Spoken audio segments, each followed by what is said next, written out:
I'm Catherine. This story takes place back when I was still in my 20s. I didn't own a car, so I used buses and trains to get to work. After graduating high school and starting to work, I never bought a car and always moved around using public transportation. I lived in a place that wasn't urban, so if I missed one bus, the next one wouldn't be for another hour. That was my life back then. At that time, I had a boyfriend who was older than me named John. John was a very kind person, and I was totally smitten with him. My days were filled with nothing but work. It wasn't fun. John was the one who changed my dull everyday life. On our days off, we would go out or watch movies at home, which was really fun. John, who was 4 years older than me, had a car, and I somehow found that attractive. But a little while after we started dating, I noticed something odd about him. It was when we were talking about moving in together. Moving in together, huh? I've been wanting to live with you soon too, but there's a lot to think about. You said you wanted to live together so badly before. What's up? Is there some kind of problem? I'm just not confident. It was one thing to vaguely think about wanting to live with you someday, Catherine, but to actually live together is going to be hard, right? You don't need to worry about taking responsibility alone. I work too, so we can support each other with household chores and rent, right? That's true, but I've actually been hiding this. I'm completely useless at household chores. So, I've been living off convenience store food every day. I was worried you'd be disgusted if you saw that. Haha. Is that what you were worried about? You don't have to worry at all. Besides, we don't need to rush into living together, so we can take our time to decide. Thank you. You're the only one who would say something like that even after seeing such a pathetic side of me. You're the best girlfriend. John said that and hugged me. I had wanted to live together soon, but I was happy that he was seriously thinking about me. So, I tried not to bring up the topic of living together as much as possible. But, when we had been dating for a year, I really started to feel the desire to live together. So, I decided to bring up the topic of living together again with John. John had been drinking that day and was in a good mood, so I thought it was then or never. Hey, it's been over half a year since that conversation, right? What conversation? The conversation about whether we should live together or not. If you're not against it, I want to live with you. I've even been saving up for it. As soon as I said that, the smile disappeared from his face. He suddenly became serious and looked into my eyes, saying this. You might not understand this because you're a woman, but living together requires a certain level of readiness, you know? It's about living together on the premise of marriage. Yes, of course, I understand. I want to be with you forever, with marriage in mind. That's why I want to live with you. You're a kid, Catherine. You don't understand. Do you know how hard it is to get married? It's not so simple to just want to live together. What? But you were the one who said you wanted to live together before. Have you started to dislike me? Why would you say that? I was honestly surprised by his cold response. We were, by all accounts, a loving couple. I hadn't expected him to react so negatively to the idea of living together. Will you listen to me? Actually, I've lived with a previous girlfriend before, but it was pretty tough. Being yelled at every day to clean up the house, do everything around the house. I was trying my best for her, but one day, I reached my limit and we had a fight. We made up soon after, but right after that, she cheated on me. Since then, whenever I hear about living together, those memories flash back. So, that's what happened. But it's okay. I love you no matter what. You don't have to cook if you can't, and we can support each other where we're lacking, right? Let's do this together, shall we? At that time, I was still young. I wanted to be with the person I loved for as long as possible. I wanted to live together soon. That's what I was thinking. So, maybe I wasn't considering his feelings enough. You can say that because you've never lived together. You really don't understand anything. All you have are dreams about marriage, living together, or having kids, right? Don't ignore how I feel. Saying that, he violently flipped over the table. And then he hurled insults at me that I don't even want to repeat. I was in a daze, hardly able to understand half of what he was saying. But I got it, that he and I could never truly understand each other. He said what he wanted to say to me, grabbed his wallet and phone, and went outside. And he didn't come back for a whole day. I left the spare key on the desk and went back to my own house. That moment was truly shocking. Not wanting to live together felt like a complete rejection of me. And for the first time, I saw his terrifying face. I thought I could no longer live with him. I left the key on the desk, went back to my house, and sent him a message apologizing for the day before and saying I wanted to break up. He replied immediately. The message said he didn't want to break up, followed by a long email. It was really long, and I don't remember all of it, but he didn't want to break up with me at all. He said he was sorry for going too far the previous day, among other things. And then, a week later, I decided to talk to him just one more time. It was going to be our last discussion, so I thought I should be honest. When I went to his house, he immediately took my hand and led me inside. Then, he apologized to me deeply. I'm really sorry about the other day. Even though I was drinking, it was no excuse for what I said. Please forgive me. I want to start over with you. Then, just let me ask this. Do you really want to live with me or get married to me? Of course I do. But I can't do it right away. I think I've mentioned before. I just don't have the confidence. I don't have the confidence to make you happy, nor the confidence that you won't hate me. It's not that I don't trust you, Catherine, but I need a little more time. I understand. I could see he looked happy when I said that, but I had to say the next words to him. I still can't be with you, after all. Does that mean you want to break up? Why? My parents got divorced when I was young. My dad raised me with all his effort. I really love and treasure him. But, even as a child, I was deeply sad not having my mom around. What are you talking about? Maybe that's why. Around the time I graduated from middle school, I started to think I wanted to get married early.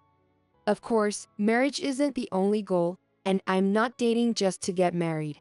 But I wish for happiness, to get married and have children.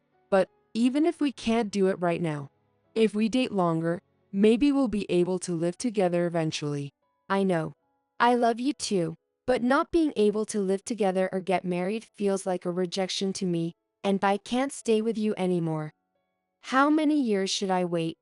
How many years until your feelings change? Can you promise not to get angry when we talk about living together or marriage again?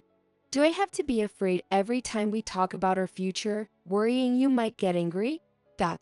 I'm sorry. Let's both find our happiness separately. After saying that, I left his house. Honestly, that wasn't the only reason. I couldn't forget his face when he got angry. The dishes rolling off the table and scattering on the floor. The set sound of the front door closing after he left the house. Crying alone as I cleaned up the food that had fallen to the floor. All of those were part of the reason. But I also blamed myself for making him angry. So, I chose to break up with him using the cliché reason of differences in direction. I did like him, for sure, but I didn't regret breaking up. However, after that, I received several emails from him wanting to get back together, and sometimes he would call. But I ignored all those contacts and closed the chapter on our relationship. Yet, this was just the prologue. What happened afterward was truly terrifying. On that day, I was off work and was on my way back from the shopping mall nearby on the bus. It was somewhat rural, so basically, everyone had a car. So when I got on the bus, there were only a few other passengers. Thinking I was lucky to get a seat, I sat towards the back. I really wanted to sit down because I had done a bit of shopping and had several bags. I struggled to stay awake as I was about to reach the bus stop near my house. I drowsily rubbed my sleepy eyes. When it was time to get off, I pressed the bus stop button, and with money in hand, I was ready to get off. But the bus didn't stop at my intended stop. Instead, it kept going. Wait, why? I thought, pressing the stop button again, planning to get off at the next stop. Looking around, I noticed that, at some point, everyone else had left, and I was the only passenger remaining. Why didn't it stop, then? Could the driver have not noticed me? With that thought, I decided to get off at the next stop. I worried about what I would do if it didn't stop. Contrary to my fears, the bus came to a stop as usual. I hurriedly pulled out money from my wallet, intending to pay. Because this stop was one further than I planned, the fare had changed. But then, the bus driver said, You usually get off here, right? Did you press the button by mistake? Don't worry. The fare is the same as always. "What?" The driver then handed me a piece of paper. Feeling uneasy, I paid and quickly got off at the bus stop. The driver was looking at me intently. I felt incredibly creepy, and I ran home, gasping for breath, my heart pounding. What did that driver say just now? "You usually get off here, right? You just pressed the wrong button, didn't you?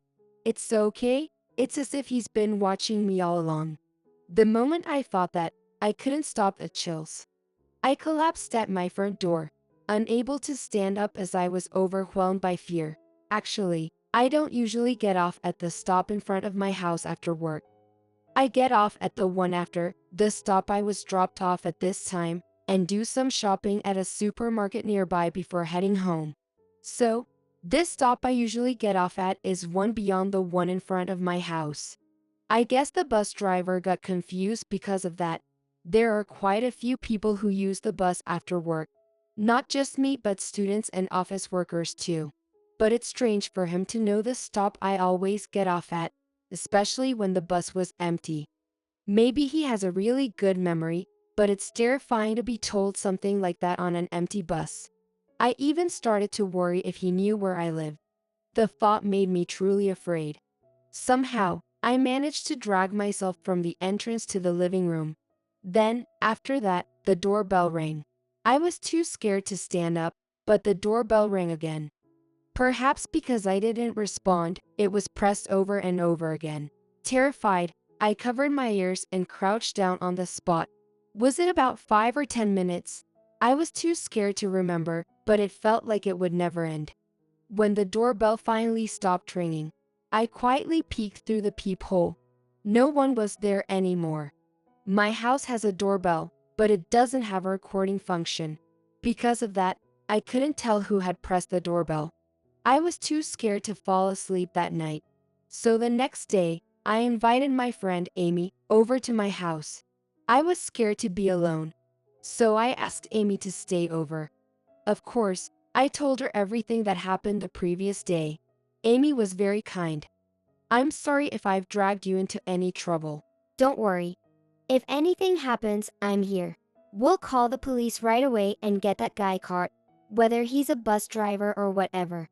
I won't forgive him. "Thank you." Amy has a somewhat strong personality, different from me, and is very dependable, like a big sister figure.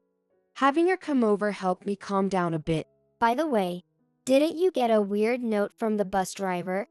Have you looked at it? Right. I was too scared and just put it in my wallet without looking at it. Let's see what it says. It's probably just his contact info or something. Depending on what it is, we might be able to contact the bus company, right? I hurriedly took out my wallet and handed the note given to me the previous day to Amy. After looking at it seriously, Amy's face turned pale and she handed the note back to me. "What does it say?" I think you should read this. As I read the note, it said, "There is a man behind you. He was filming you and peering over your shoulder. If you do not know him, please be careful on your way home. You might want to consider consulting the police." That's when I remembered. I had spoken to that bus driver once before. Why had I forgotten something so important? That bus driver was trying to help me. What do you mean? I was too scared yesterday and forgot, but I've talked to that bus driver before. There was a time when I was short 10 cents for the bus fare. He told me it was okay to pay next time. And then? This stop near my house is actually one before where I usually get off. I apologize for not having enough money because if I had gotten off there, I would have had enough. What does that mean? How does that relate to this note? The bus driver knew my actual closest stop. But if I had gotten off there, the man behind me might have found out where I live, right? So he deliberately dropped me off at the next stop. Wait, is that what you mean? So the bus driver was trying to protect you? I think so. Come to think of it, I haven't been harassed by my ex recently. Harassment from your ex.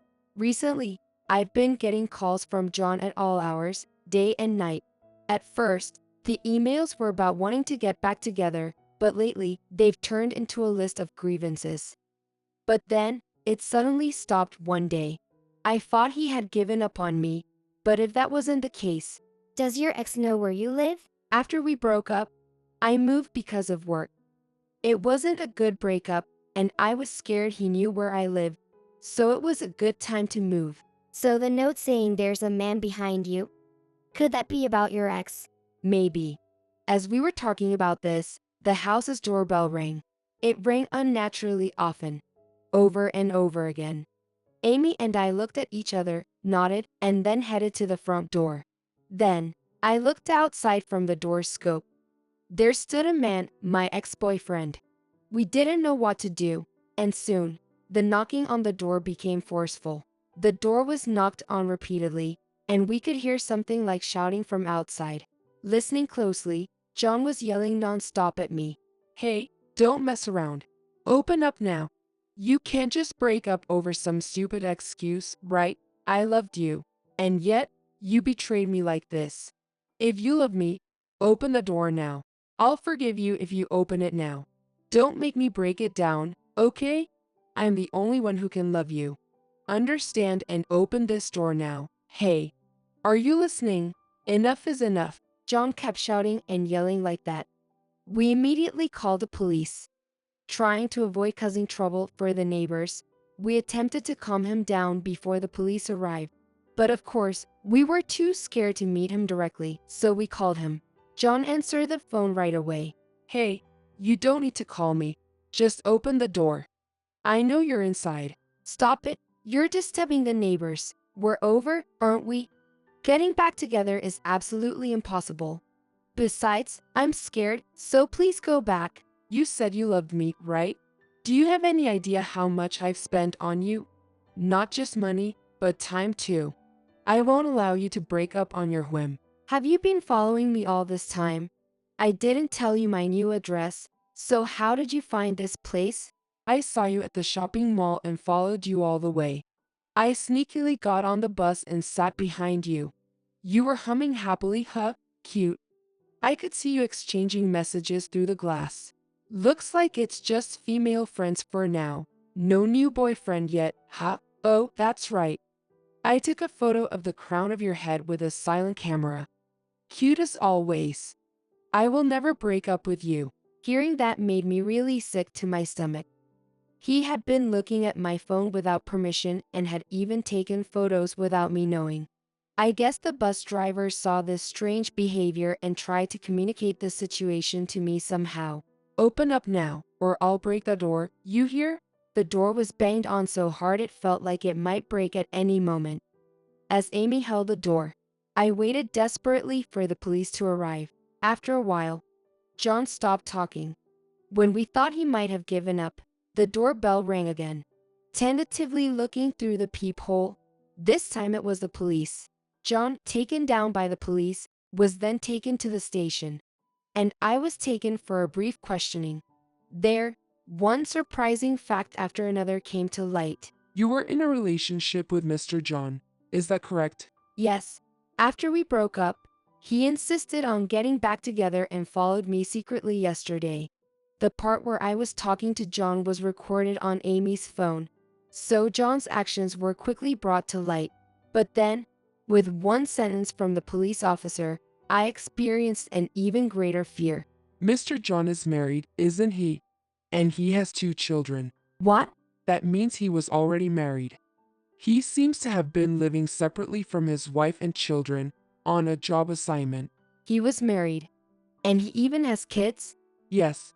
Since it seems you didn't know anything about his situation, his wife won't be demanding any alimony from you. Yes, thank you. After that, I was quickly released after the police officer took my statement. But it was truly terrifying. Being in a relationship with a married man who deceived me about it. How he completely changed after we broke up. Obsessively clinging to me, his affair partner. Everything was beyond what I could have imagined.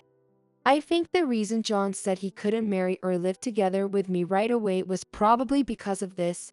After that, John got divorced and was apparently sued for alimony. And then, a restraining order was issued against me. But because I was scared, I moved back to my parents' house right away. Before moving, I went to thank the bus driver. Thank you for the letter the other day. Thanks to you, it didn't turn into a big issue. I'm glad. I thought you knew the person, but something seemed off. I felt that if I told you directly at that moment, it might cause a big problem. I'm sorry that was the only way I could convey it. The driver apologized sincerely. Moved by his gesture, I thanked him and then left the town where I had lived. I haven't seen John since then. The person I'm dating now is truly kind and never yells at me. But sometimes I remember the way John changed so suddenly. It's entirely possible for someone who seems kind to suddenly change, so it's better to be careful. I still have days when I remember that time and shiver, but I think about building a happy family with my current partner. However, the desire to get married quickly has disappeared. You have to carefully assess the other person and choose your future partner wisely. It's not something you should decide on so easily. I think this was also a good learning experience for me.